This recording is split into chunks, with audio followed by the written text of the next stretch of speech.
In this next episode of Millennial Real Life Budget Review, we are taking a look at an accountant who has over $193,000 in debt. Welcome back to the Debt-Free Millennials channel. I'm your host, Justine. In this series, we go through a millennials budget and anonymously. And this one really caught my eye because the debt was just so high. So this is an accountant from Bethel, Connecticut. And going through their application, here's what they had to say. So I asked, what is the biggest thing you struggle with financially? They said, feeling like because individual debts are so high that we aren't making much progress. I asked, what are your top 2 to 3 financial goals you want to accomplish? They said paying off debt in order to lower monthly payments.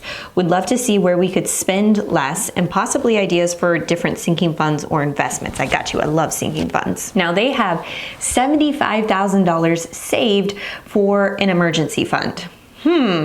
That's interesting. And then they said, we are a husband and wife with 1 preschooler. We have 2 dogs and 1 cat. We are also in our mid-20s.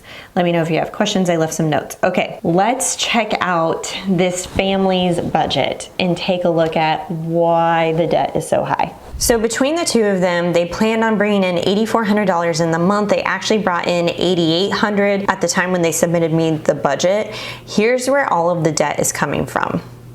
They have mad student loans, and your husband, holy cow, $121,000 in student loans. Does this include grad school? What did he get his degree in? That is absolutely insane. I know you said you're an accountant, so $67,000. I mean, that still feels like pretty freaking high.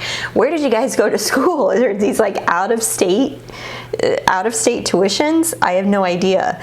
All I know is $188,000 in student loan debt is absolutely ridiculous. And that private loan, wow. Your private loan, actually, I'm shocked to see that the interest rate is lower than what you were paying for federal. And it doesn't look like you actually have this. Oh, here we go. Still in zero payment due to income-driven plan set up prior to COVID. Deferrals will likely start up in August. Okay, so yeah, you're definitely going to be making payments since your total outstanding balance isn't super high. I mean, $28,000, $25,000. I'm assuming that your minimum monthly payment won't be absurd. So we'll see, right? Like, keep us posted.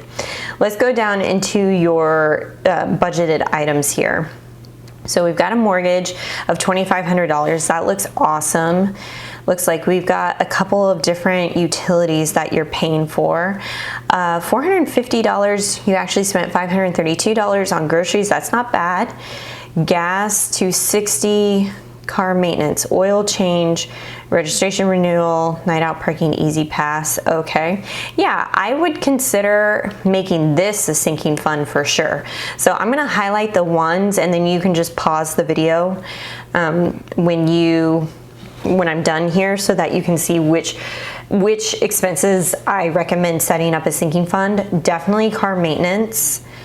Looks like you've got car insurance paid yearly in June. Just $160? No way. $160 per month for 2? It's probably for 2. Let me know. Car property tax. $800. Is this your registration? Huh. Okay, these are things I'd also make sinking funds for if you're paying them irregularly. Like car insurance, if you're paying it annually, this is something I want you to be saving for monthly. Same with any kind of car registration. Car property tax, is that Connecticut specific? I've never heard of this. Okay, trash, we've got pet insurance, vet, pet food. Actually, it was more. Accidentally bought food twice this month. That happens. Preschool/activities. Average varies by when payments are due. I get that. So $400, not bad. Restaurants. Oof. We budgeted $250, but you actually spent close to $700 here. So this could be an area that we work on. You've got shopping with 0. This is something, shopping and clothing, because I mean, come on, you guys have a toddler. And if you're anything like us, like you do need to buy clothes from time to time for them, or shoes, or for yourself. I'm thinking of those things. Those things I would create sinking funds for. Business. Adobe and iCloud storage. If this is something that you are doing for your business, this needs to be separated out from your personal expenses. So you really need to set up your own business checking account, and you're paying for your expenses out of that business checking account so that we keep them separate. Date night, I love that you have that in there. Subscriptions, toys and supplies for the kiddo, got it. Health and doctor, dental bill, dermo checkup, CVS. This is something that I think I would keep more consistent inside of your budget as well. The emergency fund, it says $70,900. I think you said 75 if I'm going back to your financial inventory here. Well, okay. Something happened because he said 75 on the application. Now this is saying 70,900. Regardless, that's a ton of money in your emergency fund. If I'm basing your emergency fund off of your basic living expenses, which basically is all of this stuff here, we've got $4,700 in the month. So $4,700 is what you need to survive for 1 month of basic living expenses. Times 3 is 14,000. Multiply that by 6 is 28,000. You have way more money in your savings than you really need at this point. So this could be fun. What I'm suggesting is dropping this amount, pulling from the emergency fund here, because you really, even 6 months is just less than 30 grand.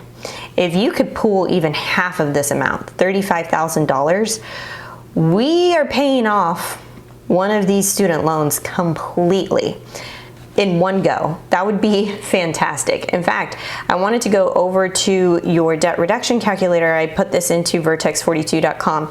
And by the way, they had this Bank of America loan for $4,300, but that's already been paid off. So I'm going to take that off.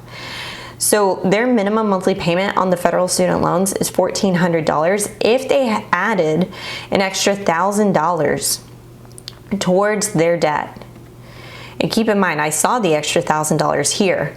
So I'm gonna pool $1,000 towards the debt. That still leaves them with wiggle room of about between $500 to $900 for them to start adding in some of these sinking funds and really increasing those for the green areas that I've marked. And making sure that our restaurant budget is actually realistic. $700 seems really high. Maybe this was a crazy off month, but I really want you tracking that diligently, using like a daily expense tracker. I just created one on Amazon. It's super simple. It's just a little notebook that you can put in your purse, but I think writing this down for you, or even printing off from my Spend More Debt Less workbook, which is way more robust and gives you more activities and exercises for you to figure out the spending behaviors. That's linked below. The Amazon daily expense tracker is linked below. The workbook is a digital download. The daily expense tracker is shipped and printed to you from Amazon. So great, you can pick up either one of those. I think this is an area that you could really take a look at to make sure that you are focused on the right things, because right now what we could do is, going back to your debt payoff, is we could knock this out easy. Like the $25,000 loan is gone if we were to pull from that emergency fund savings, which you have more than enough to work from. So I said pool 35, that was 25. So then 10, what if we reduce this to 18.5? And here we go. Alternatively, you could, and I'm going after the federal student loans because they had slightly higher interest. And then you had the $1,000. So let's say all in, you're putting $2,500 per month towards those federal student loans. Let's go to Snowball for this. So that federal student loan is not going to take you that long, a year and 7 months to pay it off completely. Let me put this to today's date. 07/2024. Yeah, so we're looking at, this is insane. So every 2 years, you're going to be paying something off. So you've got 1 year and 7 months, then after that, 3 years, 9 months. So we've got February 26, April 28, and April 30 to pay off all of these student loans. I have a hunch that you could actually go even faster, because I did this based on an extra $1,000 payment, but there was actually more money that you had from your budget. So even if I could increase this by, let's see what happens if we change this to like $2,750 and put an extra $250. Yeah, I mean, we could get you debt free, I betcha, in less than 5 years on all of your student loans. That's, and according to the standard repayment plan for your federal student loans, which is a 10-year repayment plan, we're cutting that in half. And I think you can absolutely get this paid off in 5 years. Okay, so your marching orders are to clean up the budget by adding in some sinking funds, and also pulling from your emergency fund and start moving some of that money towards paying off your student loans. The way that I'm looking at this, if you're terrified of like reducing the safety net from your emergency fund, the way that I look at this is the more that I can get this released now, the faster I can get back to living the life that I truly want for my family. I know you don't want to be making $1,400, $2,000. It's going to be close to $2,000 once those federal student loan minimum payments kick in. I know you don't want to be doing that for the next 10 years. You're just heading towards the inevitable. So why not sprint towards that debt-free goal, make it in 5 years or less versus 10, 15, 20 years. That's why pulling from that emergency fund, and think about this, because this happened to me when I was trying to pay off Sallie Mae. I had the money in my savings account. I had like a $5,000 balance on Sallie Mae. I had the money in savings, and it was just like, release it because you're gonna get it all back and then some. And I did. I like 10x'd the amount of savings, more than that, since I paid off Sallie Mae. So that's absolutely what I want for you guys. And then tracking that restaurant spending and any other spending categories where you find are starting to creep up, by actually physically writing this down.